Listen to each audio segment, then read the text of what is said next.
பாண்டிக்கு ஒரு சோடி கிளி கூட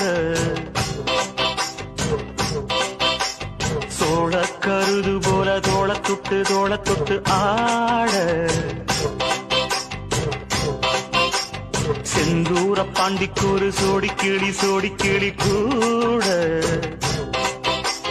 சோழ கருது போல தோள தொட்டு ஆட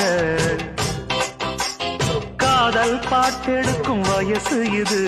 கேட்டு கிரு